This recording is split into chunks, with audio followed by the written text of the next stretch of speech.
The Kremlin threatens to fight back after more than 150 Russians are kicked out of countries around the world.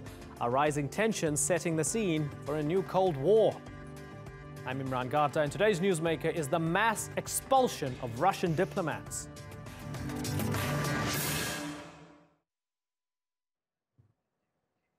Russian embassy workers across the globe are being sent home, and Moscow isn't too happy to see them return. The UK and its allies accuse Russia of using a chemical weapon on European soil. Moscow denies it, but it seems very few believe them. In the wake of an attack on a former spy, more than 24 countries have shown their support for Britain by taking action. Most say they're expelling those they believe to be undercover agents. But Russia has singled out the US, accusing them of forcing countries into kicking out their diplomats. So what impact will it have, and how will Russia react? Here's Natalie Perhonen.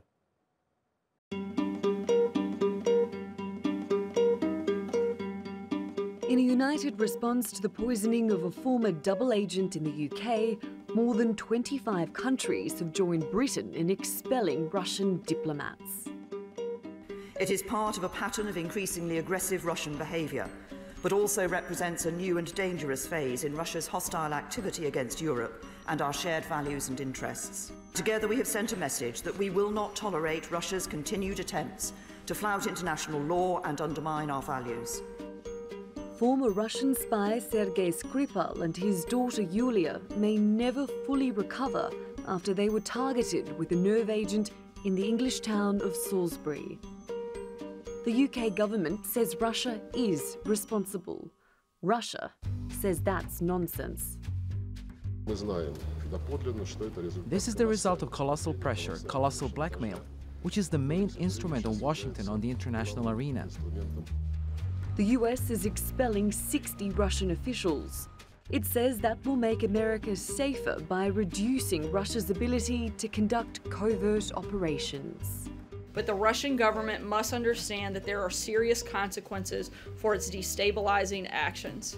This large and growing global response makes it clearer than ever that an improved relationship will only be possible if the Russian government changes its behavior. Moscow says it will respond to what the West is doing. And it's taking suggestions. The embassy in Washington, D.C. asked its Twitter followers about which US consulate it should close in response.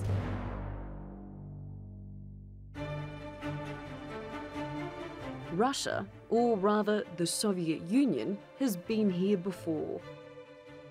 During the Cold War, scores of its intelligence officers were expelled from the US and other Western nations. But that was another era, a time before the internet, and a time in which covert operations often required a physical presence. That's not the case anymore. Russia stands accused of interfering with the US presidential election in 2016, including through the use of social media. An allegation Russia firmly denies. Разумеется, не от нас все зависит. Это нужно, чтобы так же, как в любви, обе стороны были заинтересованы, иначе никакой любви не получается. Но мы со своей стороны будем делать все для того, чтобы все спорные ситуации с нашими партнерами были урегулированы политико-дипломатическими средствами. But what will be the fallout while the world waits for a diplomatic thaw? Natalie Perhonen, The Newsmakers. Well, to discuss this, I'm joined from Moscow by Andrei Fedorov. He's the former Russian Deputy Foreign Minister and a current member of the advisory team to President Putin. And in Washington, D.C., we have Benjamin Haddad. He is a research fellow at the Hudson Institute, specializing in European and transatlantic affairs. Gentlemen, thank you very much for joining us. Andrei, let me begin with you. Over 115 Russians, many diplomats, expelled from more than 23 countries. They seem to be taking a unified stance here. Do you accept that they wouldn't have taken such drastic action if they weren't fairly convinced that Sergei Skripal and his daughter Yulia were poisoned by Russia using a nerve agent, Novichok? I think that in this case we should speak more about inter-European Union and transatlantic solidarity than the case whether people are sure or not. The whole case with Skripal is still unclear till the end, it seems to us. But anyway, this case has quite negative and maybe very long term negative consequences for Russia and Russian foreign policy. And current confrontation is just the beginning of the new era of foreign relations of Russia. And it seems that most probably next week Russia will announce new measures, countermeasures, right, which will also influence. And I want to get into that, and I want to get into the tit for tat, because that's going to be interesting. But let me ask you again, and let me ask you in a slightly different way. Is it possible that Russia used a nerve agent on the streets of Salisbury, which put the lives of more than 130 people, as Theresa May says, at risk? Is that possible that your government did that? I don't think that it's the government. If it could happen, it's not the government. Who do you think did it? It's not the case which was blessed by the government. Okay. Okay, interesting. There might be other reasons. Okay, Benjamin Haddad, not blessed by the government, and pan-European solidarity happening here. According to Fedorov, this doesn't really check out. The case isn't strong enough for the type of reaction we've seen from the West. Tell me why you disagree with that. Well, first, I do think it's an important sign of solidarity from the United States and European allies with the United Kingdom after this attack. But, you know, one of the important things to remember is that this is only the latest attack in a pattern of such behavior by the Kremlin over the last decade. Remember already Litvinenko was a former Russian spy who was murdered, poisoned in the United Kingdom. You've had foreign leaders such as Yushchenko in Ukraine, who was also poisoned. And this is only one aspect of a broader type of warfare that has been waged against the West, from political interference in democracy, support for far-right, far-left populist movements, warfare on the internet. Okay, so it's interesting. There's a pattern of behavior, and I think it's an important sign now that finally Western democracies have decided to push back and show some solidarity. Okay, so you say they're responding to a pattern of behavior. Not everybody's responded. I mean, I could list you a bunch of countries. Austria, they want to be a bridge builder. They don't want to get involved. Turkey, not getting involved. Portugal, Greece, Alexis Tsipras saying we need to express our solidarity to the UK, to the British people, but at the same time we need to investigate. A lot of them don't want to get involved because they don't see it as the final straw that broke the camel's back that needs to precipitate more problems in a world that already has enough problems. Isn't that a reasonable approach? No, I think it's quite disturbing, and I think it's also a sign of political interference. I'll give you just the example of Austria. The FPO, which is the far-right movement that is currently a part of the coalition of Sebastian Kurz, has ties with United Russia. This is a party that is openly pro-Russian. And, you know, I'll tell you, I think we could actually go much further. I think a lot could be done to track down kleptocratic money that is hidden in European capitals, especially in London, in the city of London. We could pass measures such as what has been done in the United States with Magnitsky law, which forbids money that has been, you know, individuals who have acquired money in problematic ways to invest in our democracy. So much more could be done. But, you know, I'll tell you just one more thing. I mean, it's interesting if you look at the governments. You have a lot of governments, from Macron's France to Trump's America, who did not want to go on a offensive path with Russia. Macron invited Vladimir Putin very early on in his presidency to Paris. Donald Trump has praised Vladimir Putin during this campaign. And yet, these two countries took the step of expelling diplomats. So they must have seen, you know, once again, that this was one sign of the behavior that I've been describing. Okay, so let's take that and pose it to Andrei. Andrei, there are people who even say that Vladimir Putin put Donald Trump in the White House, right? So you have this argument that even Russia's supposed allies, or the people that Russia's been playing nice with over the past few years, found it so egregious enough that they've decided to expel these people because they saw it as a Russian attack on the West. For those who are watching in Europe, in the United States and elsewhere, you're a man who has Vladimir Putin's ear. They feel Russia is attacking them in the West. What's your response to that? I would like to say the following, that the problem is not with the Skripal case. The problem is general character of relationship with the West since 2014, since Crimea, since clash with Ukraine, etc., etc. Reaction in the West, as we understand here, is a reaction not only for this concrete case, but for everything what has happened in the last years. And the problem is that more and more politicians in the West, and not only politicians, are considering Russia as a threat. Though, of course, Russia is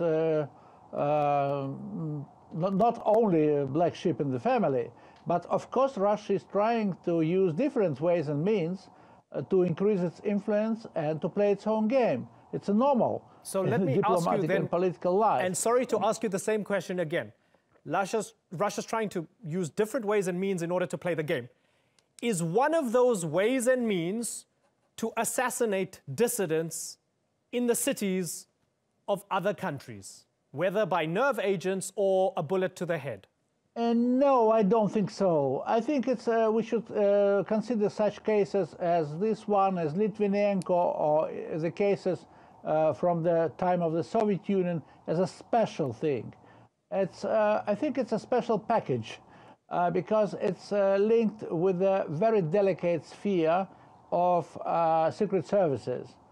And sometimes the things which are happening on this level are going in their own way, but without so this is interesting that you say this. If the Secret Service, for example, certainly, if the Secret Service, for example, did this, the man's a former spy, he and his daughter poisoned, other people sick as well. If, for example, you say there were Russians involved, but it didn't come from the government, right? We know President Putin's a very powerful man. If the rest of the world is responding in such a way, isn't it President Putin's responsibility then to crack down on whoever might have done this if it was indeed Russians and not the government? First of all, in this latest case of Skripal, we should wait a little bit, I think, till the investigation will be finished, especially by the Organization on the Prohibition of Chemical Weapons. Because still Russia, and this is our concern, still we didn't get any concrete results on the toxic expertise and other things. And this Novichok gas, yes, it seems to me that it has Russian origin, but the use of this gas, it's a question whether it was used by Russians and by Russians' order, or it was, as I said, internal struggle of the secret services. Okay, Benjamin, would you their own way? Certainly, Benjamin, would you keep an open mind that this might not have come from the very top?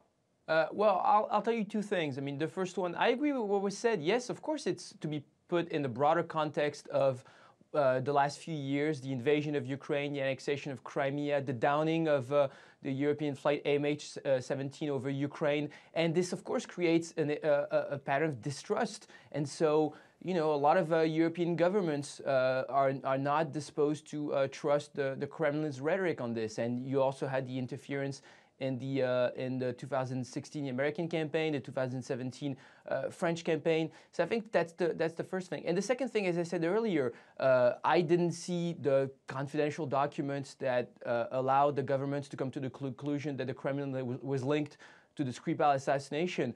But governments that, once again, did not want to go on the warpath with Russia. I'm talking of Emmanuel Macron, who is trying to find a way to cooperate with Russia in the Middle East, who invited Vladimir Putin a week into his presidency. Donald Trump, who kept saying, why can't we get along with Russia during the campaign? These two governments, to give just this example, decided to expel diplomats and have said that Russia was behind this assassination. So, you know, once again, these are all signs that lead clearly to a direct responsibility from the Kremlin in this case. Right. There's a phrase that irritates me, or has irritated me over the past 10 years, whenever analysts have used it, whenever there's tension between Russians and the West, they always say, new Cold War, new Cold War. But this time, I guess we need to take it a bit more seriously because politicians themselves are using this phrase. Boris Johnson used it, as well as the Russian ambassador to Australia. Let's have a little listen. Well, if the West would follow this line, I'm afraid we'll be deeply in a Cold War situation. Andrei Fedorov, does it stick this time? As we add all of these things together, the Skripal case and everything, the aforementioned things that you and Benjamin mentioned, are we in a position where we're in a possible new Cold War? No, I think that at this stage we are at cool war. Cold War is coming, and coming quite soon, I think, because there are more and more problems ahead, starting with Syria and up to other things, disarmament, short and medium-range missiles, etc. The problem that we are at the gate of the Cold War, and there is from my point of view, there is 90% possibility that we will enter this gate quite soon, maybe in a month or two. And that's not good for anyone, is it, Benjamin? A new Cold War? Hell, the Cold War was a terrible idea. Yeah, well, once again, I mean, the problem is when you have a leader in Russia who said that the fall of the Soviet Union was the greatest geopolitical catastrophe of the 20th century, this is the Russian leadership who maybe is nostalgic of the Cold War, of a time where Russia was on the same standing as the United States in this bipolar rivalry. I don't think this is a new Cold War. I don't think Russia is the same kind of military or economic or ideological challenge that it was to the West. But I think when a country decides to invade its neighbor or interfere in its partner's politics, of course we should react. Right. So, Andrei, looking at Russian retaliation, clearly the expulsion of all these people, I don't have their names. A lot of them are not official diplomats. Some of them are suspected spies and so on. But clearly it has pinched Russia, if not hurt Russia. There'll be Russian retaliation. How can we expect it to unfold? Is Russia going to make things more difficult for the West in Syria? What's Russia going to do? I think that we will face the problem of breaking down the dialogue between Russia and the West. This is the biggest danger which we might face in the coming days, weeks, and months. The absence of dialogue on many things could lead to really new tension. And it's absolutely clear for us that after inauguration, after 7th of May, Vladimir Putin will return back to the foreign policy field at full strength. And he has now a very serious dilemma what to do. But I think that he will try to come to the new understanding with the West via the confrontation model. Benjamin, how are you not frightened at hearing that the only way forward is confrontation and there's a breakdown of dialogue? No, I think dialogue is still important. The problem is how you conduct the dialogue.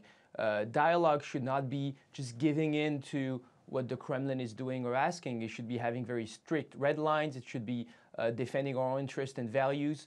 For example, if you take the sanctions, it's very clear that the sanctions will be lifted if the Minsk II agreements in Ukraine are respected, which means recovering the sovereignty of Ukraine in the Donbass, which means Russia, withdrawing its support for rebels and separatists, withdrawing its troops from Ukraine. So this is just one case in which we have a dialogue. There was a ceasefire, but there were sanctions that were applied after the invasion of Ukraine, and they can be lifted. And it's the same thing for the Skripal case. You can continue talking to the Kremlin, but at the same time, if you have assassinations in your own capitals, in your own countries, you do need to send a very strong signal. So I don't think it's mutually exclusive with continuing to talk, but at the same time, you do have to be very clear on what your red lines are. Andrei Fedorov, there's a World Cup coming up in the summer. Everybody wants to enjoy the football. Are we going to see a diplomatic and political showdown happening during the World Cup as well? Okay, it's a problem for us that many officials, including UK officials, will not come. Of course, it's create not the best background for this event, but I would like to really look at it from the other point of view. The World Cup, from my personal point of view, should be absolutely free from politics. Of course, for Putin, it's a not only sports, but political event. And from this point of view, I think in the current situation, he will do absolutely the best to make it nice, friendly, etc., and secure. Okay, gentlemen, it's been fascinating picking both your brains. I really thank you both for joining us here on the Newsmakers, Andrei Fedorov and Benjamin Haddad. Thanks again.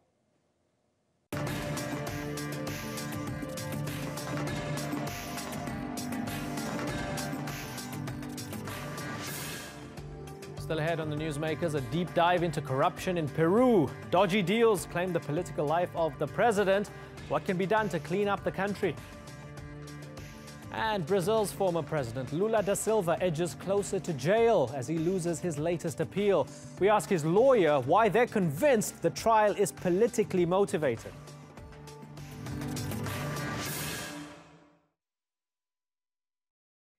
Pedro Pablo Kuczynski hadn't even been president for 2 years, but the former Peruvian leader was forced to step down last week after being caught in some dodgy deals.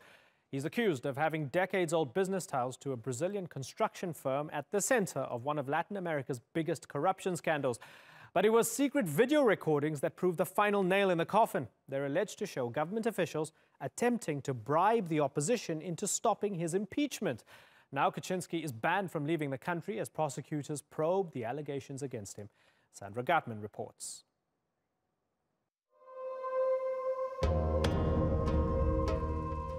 Frente a esta difícil situación que se ha generado y que me hace injustamente aparecer como culpable de actos en los que no he participado, pienso que lo mejor para el país es que yo renuncie a la presidencia de la República. After just over 1 year in office, Pedro Pablo Kuczynski is out. He's the latest sitting president in South America to fall over links to Odebrecht, a Brazilian construction company accused of paying more than $800 million in bribes to politicians all over the continent. But Peru's political crisis is about more than just corruption. After a series of scandals, Kuczynski's approval ratings last year were in the low 30s.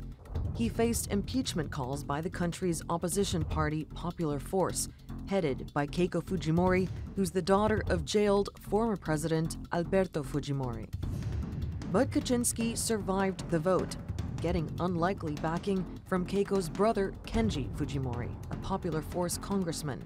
3 days later, Kuczynski issued a pardon for Alberto Fujimori to be released from jail and transferred to hospital, something the president had long said he would not do. Many Peruvians suspect it was part of a backroom deal with Kenji to survive impeachment.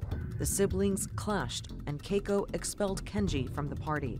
Protests broke out, and Kuczynski's approval ratings this year sunk even further to 18%. And soon, Kuczynski faced a new call for impeachment.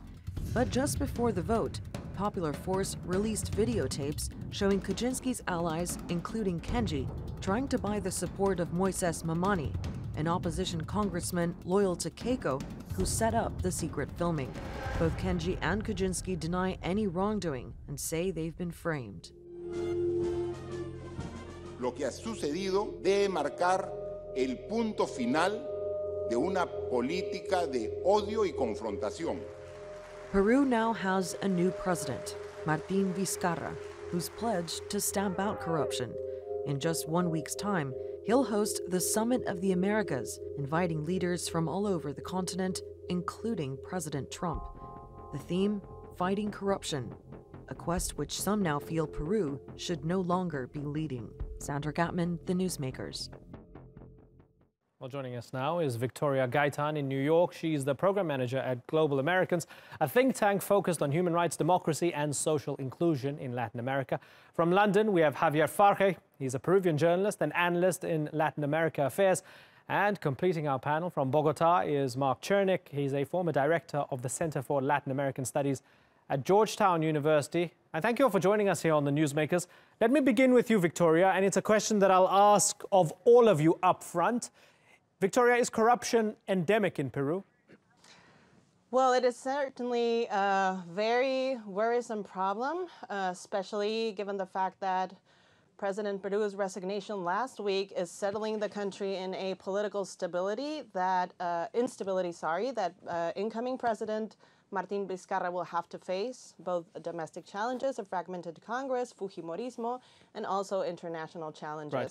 The thing here is that the last 4 presidents of Peru have been involved in corruption scandals. We have Humala, we have Toledo, we have Garcia, and now PPK. This is a serious and a critical condition and a threat to the democratic institutions and the political institutions of Peru. Okay, so my first question became boring then because we've moved on because you gave such a good answer, Victoria. Javier, let me ask you then, given that this has happened, the president's forced to resign because of corruption, Victoria gave us the history. This is not a new story. We've seen this movie before. So how can it possibly be a turning point if this has happened over and over again and it just seems to continue to happen where presidents are corrupt as anything in this country? That is the big challenge that Mr. Martín Vizcarra, the man who's replaced President Kuczynski, has in his hands. His promise to fight corruption is going to be extremely difficult for him to uproot such an endemic problem, as our guest rightly said. This is a problem that has been going on for decades in Peru, and the 4 presidents she mentioned are just the latest chapters in this case of corruption. So his promise to foot. The problem is that corruption is not only the fact that a president might be involved in some kind of bribery issues, but also we're talking about a whole structure of the state is corrupt, from the highest office to the policeman who gets a small bribe not to give a ticket for bad parking to a car. We're talking about a huge problem in Peru at the moment. Thousands of pounds, thousands of dollars are lost because of this kind of corruption. And President Vizcarra, Martín Vizcarra, has promised that he's going to tackle these problems. Many people within the opposition, the very opposition that caused the downfall of President Kuczynski, said that they trust that he will start doing something about this. He won't have enough time because he won't be able to, he will have to finish the mandate, and this will need many years to be solved. But that is the biggest challenge that Mr. Vizcarra has. However, the corruption is so endemic in Peru that it's going to be probably tiny bit that he will be able to achieve if he manages to achieve anything as the new president of Peru. Mark, the whole structure of the state is corrupt, according to Javier. Is that an exaggeration, or has he hit the nail on the head? Well, I think it's neither. I mean, in some ways, I think it's a bit inaccurate to single out Peru. Corruption is an issue throughout Latin America, and frankly, most of the current scandals that are in the news have their source from a company in Brazil, which is the Odebrecht company. And that has corrupted politics in Colombia, Peru, Brazil, Chile, Argentina, almost Ecuador, almost every country in the region. And so, if anything, what's going on in Peru is it shows a more effective judiciary, but in fact, the removal of Pedro Pablo Kuczynski was probably less about corruption than about his failure to maintain credibility in Congress and among the people. And it dates to political issues more than corruption. Okay, that's really interesting. And that's really... Okay. That's really interesting. Listen, you mentioned Odebrecht. If anybody from Odebrecht is actually watching this program, I'd love to have you on the program to defend yourselves, because Odebrecht's at the center of a bunch of different countries when we talk of Latin America, construction projects, kickbacks, bribery, graft, you name it. Please come on our show. We'd love to have you on. But I want you, Javier, to address the point that Mark made about the fact that, if anything, this is more about politics than it is about corruption. You shook your head in disagreement. Tell me why. Well, I partly agree with him. I'm not saying that I disagree completely with him. Odebrecht is just the latest episode of corruption. There's corruption in so many levels. What happened with President Kuczynski, and that's what caused his downfall, is the emergence of videos where a faction of Fuerza Popular, People's Force, the main party in Congress, members of this party were seen negotiating votes to prevent the impeachment of President Kuczynski from happening in December last year. That happened a few days ago when these videos emerged. Apparently, a member of parliament was offered some infrastructure investment in his region in exchange of a vote that would save President Kuczynski from from being ousted from power. That is actually, this was the tip of the iceberg. Right. The investigation of his companies, the investigation of Odebrecht paying one of his companies was still in process at the moment. Nothing has been proven yet, and he was supposed to appear before Congress and before the public prosecutor to explain this situation. But this was these videos that actually caused his downfall, and obviously it was, his position was unattainable, and he had to leave because there was no other way. He claims that he had nothing to do with that, but obviously when he was saved from impeachment, the first thing that he did was to pardon President Fujimori, which is one of the things that had been offered in exchange of these votes in favor of him staying in power. So yes, it is all the rest, but also it is also these very, very sort of bad videos. Victoria, for those who would look at it and say, well, if ruling party or governing party politicians are offering bribes and so forth to opposition politicians, they wouldn't do it without a certain amount of conviction that these guys might accept the bribes. The question being, is the political culture corrupt? Is the opposition as clean as they seem in this story? You touch a very important point. There's certainly a demand side and a supply side to corruption, right? Certainly, the opposition is also tainted in alleged corruption scandals. We have Keiko Fujimori. There is actually an investigation into Odebrecht being involved in her campaign in 2011. Actually, Kenji is summoned to speak next April 6th, about this. So the truth is, and the very sad truth is, that absolutely, or almost everyone is involved in this scandal. Yeah. There are two sides of this story, a demand side and a supply side. Certainly. Mark, tell me about the Fujimoris, because they tend to appear on all sides of this debate right now.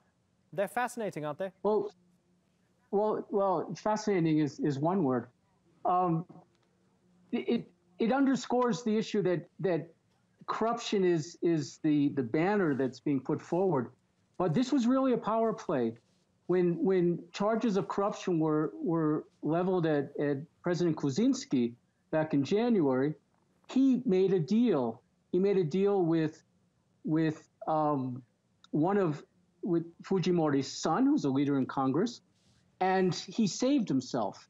And the deal was pardon Alberto Fujimori. That was received poorly in Peru, and it was received poorly around the world. It was received poorly in the human rights community. It was basically an affront to all the progress that had been made in terms of holding leaders responsible, not just for corruption, but for massive, major human rights violations and charges of, and actually Fujimori was convicted for crimes against humanity. He cut a deal to save his presidency. After that point, Kuczynski lost all credibility. And now, when again they wanted to remove Kuczynski, he tried to cut deals again. And then these tapes that were referred to were revealed, and he had to resign. But what this was a power play between Kenji Fujimori, Alberto Fujimori, who was released from prison, against Fujimori's daughter, Keiko Fujimori. And it was really that division, first Kenji Fujimori against his sister, and then in this final deal, Keiko Fujimori aligning with the left to get the votes to impeach the president. Yeah, it's almost and so this was a power play to remove, to free Alberto Fujimori and basically a sibling rivalry from rival political parties. Right. Yeah. As I say, almost Shakespearean within the family here. Javier, looking at the fact that they won't actually they won't let Kuczynski leave the country, is that a good idea given what happened with Toledo and the fact that he doesn't want to come back? Well, yes, I mean, he's under investigation. He has to stay. In fact, he had promised to appear before the public prosecutor and in Congress to explain his position. He claimed that he knew nothing about the money from Odebrecht that went to his consultancy. Well, don't forget that he's been a banker and economist for almost all his life, and he had private businesses. He said that he knew nothing about this. It's very difficult to believe that that is the case because he owned the company. So how can he know how much money gets into the company? that money comes from. So yes, he has to be prevented from leaving the country. So to prevent a situation like Toledo, who left, and he's now not going back to Peru, even though there is already, a request for his extradition to Peru to face charges of corruption, alleged corruption as well. And the problem is that, going back to what Mark said, which is extremely important in the context of Peru, is that what happens in Peru and the political scene in Peru is determined by the civil war between Keiko Fujimori and her brother Kenji Fujimori. And that is the sad fact of Peruvian politics these days, that the fight of two siblings determines who is and who isn't in charge, who is and who isn't in power. Pablo Kuczynski, at some point, he was in office, but he wasn't in power, because it was Fujimori, either Keiko or Kenji, who would decide his actual fate. And it remains to be seen whether Mr. Vizcarra is going to accept that, because he's going to need votes in Congress to pass certain laws, and he's going to need the support of Kenji Fujimori to do that, because Keiko Fujimori obviously is very likely that she won't give him the votes he needs for certain projects. So that is the tragedy of Peruvian politics these days. Right. Victoria, as we broaden this out, are we seeing greater accountability in the region, given that, hey, the president was forced to resign, corruption's on the tip of their tongues, everybody's talking about it, they're promising to end it? Are we seeing a regional shift, or is this just local? The silver lining to all of this is that there is so much more information out there. There is so much more light shedded on the Odebrecht case. This has not only touched Peru, this is just the last case, but there are other 14 countries that have also been involved in the Odebrecht case. So if there's something good and positive out of this, is that there is information and we must deal with it. A good opportunity will come now with the Summit of the Americas that will actually take place in Lima. There were raising questions about the realizations of such summit, but President Vizcarra has said that it's still ongoing. And actually the topic of the summit is democratic governance against corruption. And not only heads of state will meet in this space, but also civil society organizations that have been pushing for accountability initiatives and have been pushing for harsher measures against corruption. But Victoria, the point is that this will be a critical... Okay, but this was agreed when Kuczynski was president, right? So it sounds like satire. The Summit of Americas in Lima to talk about anti-corruption, all these things were on the agenda before the guy who was going to headline the summit went to jail, or rather was forced to step down for corruption and might go to jail. Doesn't it sound terribly ironic and maybe absurd to people? You're absolutely right. It's ironic and it's confusing, but it's also a good opportunity because, as I mentioned, not only heads of state will meet at this summit.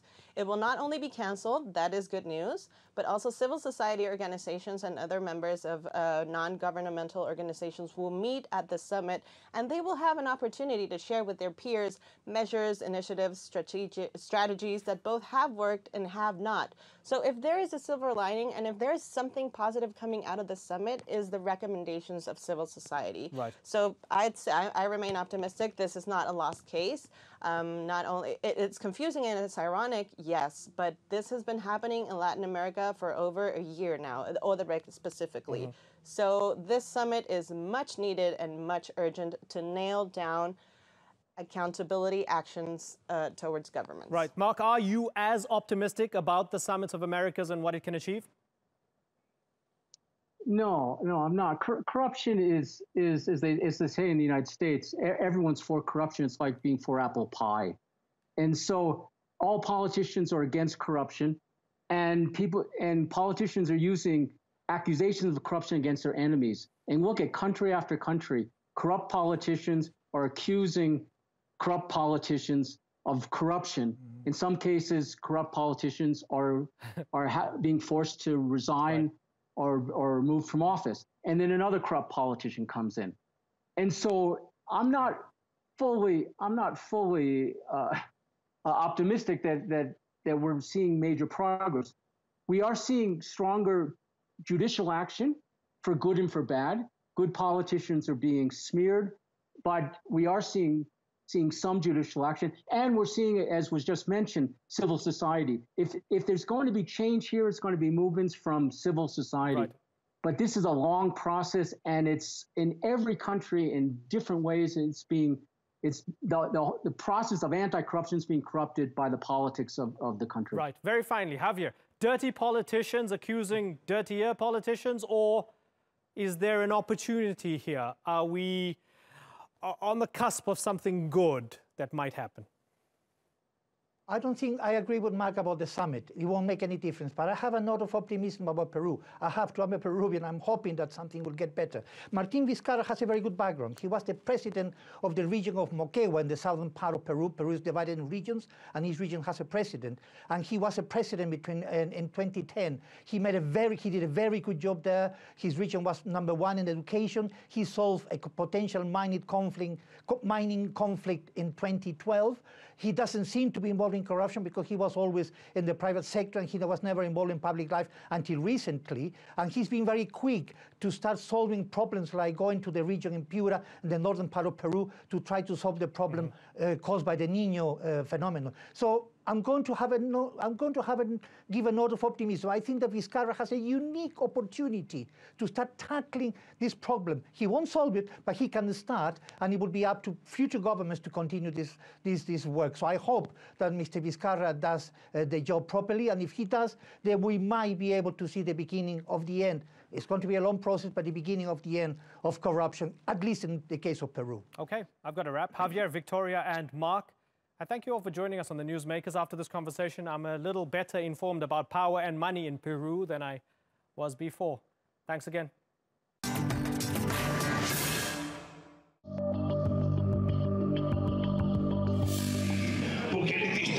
If authorities dare send me to prison, they will be committing the greatest legal barbarity in this country, because they'll be making me the first political prisoner of the 21st century in this country. It's obvious that we all pay for our decisions, and that is why I'm at peace. I have the peace of someone who is innocent. He keeps insisting he's innocent, but now Lula Da Silva is one step closer to jail. A court in Brazil has rejected the former president's latest appeal against corruption charges. Lula is banned from running in the next election in October, but that hasn't stopped him from campaigning across the country. But he no doubt has his enemies. 2 buses carrying his supporters came under fire by unidentified attackers. But he still remains one of the country's most popular politicians, and most polls show him as the people's preference to lead Brazil. But how realistic is a presidential bid when he faces the prospect of 12 years behind bars? Well, let's ask one of Lula Da Silva's lawyers, Valesca Martins. She joins us from Sao Paulo. Valesca, good to have you on the Newsmakers once more. Did you expect the appeals court Thank you, always a pleasure. to reject the application? You mean the Supreme Court, the habeas corpus? We absolutely not, because the Constitution is clear that no one shall be found guilty until a final, unappealable decision. No one can go to prison unless there's a final, unappealable decision. And we are absolutely certain that the Constitution will be upheld. So that's going to happen on April the 4th. If it doesn't happen on April the 4th and they say, listen, it's done, it's over, you have no more options, what are you going to do? No, first of all, we are absolutely certain that the Constitution will be upheld. In order for someone to be thrown in jail after an appellate court, the Constitution has to be changed. And according to what we are seeing now, it hasn't. Therefore, we are absolutely certain that he will be able to appeal in freedom, and therefore, if he wants to, if he desires, he may register his candidacy when the appropriate time comes. We are not discussing at this point whether he's eligible for the elections or not, but whether he's committed a crime. Yeah, when the appeals court unanimously rejected the final procedural objections, do you believe that they were misguided or that they were compromised, as you had suggested earlier with regards to Judge Morrow? Do you believe they just got it wrong or that they're compromised? First of all, we believe that the car wash operation has put up one of the greatest lawfare against one citizen that we can find in history. He's been politically persecuted. Now, let's remember, so that everybody understands what he was convicted of. He was convicted of undetermined acts. They say there's no quid pro quo. They cannot infer whether he was the owner, whether he had the property, the possession, but that he might have been attributed an apartment that even Judge Moro agrees did not come from stolen money from Petrobras. So what is he convicted of? And this is, goes to the core of the accusation. And we are absolutely certain that once an impartial court of law analyzes the evidences of innocence and the lack of evidence made by the prosecution, he will be acquitted. And he's made it absolutely certain to us that he'll fight to the end, nationally and internationally, to clear his name and to make sure that everybody understands that while in presidency or after his presidency, he never did anything illegal. Yeah, and you've mentioned this as lawfare. But what I want to ask is, who do you believe is behind the lawfare? Who's pulling the strings? Who's trying to hold him back? Undoubtedly, he's a popular man. A lot of Brazilians want him to be president. Who is doing this, in your opinion? Well, I think it's interesting that we came across a video from July of 2017 from Kenneth Blanco, who is a prosecutor with the DOJ, where he explains that the car wash operation was only possible because they had an informal cooperation, what they call based on trust, and then he goes on to say a confianza, whereby they could exchange evidence without going through legal mechanisms. Now, we have asked that the courts, Moro, the appellate court, prosecutors, explain what this of the mechanisms of the legal mechanisms cooperation is, how they were able to actually influence Lula's decision, because he goes even to say that they were able to influence and help with construction of the case against Lula. So I think the society, Brazilian citizens, need an answer. What is the DOJ helping, and how is the DOJ helping with the car wash operation? This is the question that remains unanswered, and I think the world needs to know. I know you have confidence in your abilities to defend him, and I know you have confidence in a positive ruling come April the 4th, but realistically, is he prepared, and are you prepared for him to serve 12 years in jail? No, absolutely not. We're gonna still fight, always fight, for the Constitution to be upheld, for the laws to be upheld, and make sure that no innocent man is convicted of wrongdoing and sent to jail because of a political persecution. The last time we spoke, you said you were going to the UN Human Rights Committee in Geneva. Have you been speaking with them already, and what's been said and done? We have filed a new petition on March 16th, and we are at this point waiting for the admissibility stage, which will then put Brazil actually as a defendant before the Human Rights Committee. And we're absolutely certain that the merits of those gross violations will be understood, will be judged in our favor, and that Brazil will be held liable and responsible for repairing and upholding or sustaining any further violations against Lula da Silva's human rights. Do you still trust your legal system? I think we have at this point. I think it's very important that we go over and reanalyze our inquisitorial judicial system, reanalyze the role of the judge in charge of the investigation, then, being the judge, solely being the judge, judging the merits of the case. Look, we have a prison system that incarcerates massively. We have our appeals reach the Superior Court, the Supreme Court. I think, if I'm not mistaken, from 20 to 25% of the appeals are upheld, are acknowledged. Therefore, we're talking about a lot of innocent people that are thrown in jail. We need to reanalyze, rediscuss, and try to find out where we are going wrong. Valeska Martins, always a pleasure talking to you. Thank you very much for joining us on the Newsmakers.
That's all for this edition of The Newsmakers with me, Imran Garda. You can check out more of our stories on YouTube, Facebook and Twitter.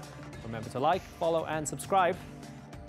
Next time, we look at the turnout in Egypt's elections and ask what it means for Sisi's presidency.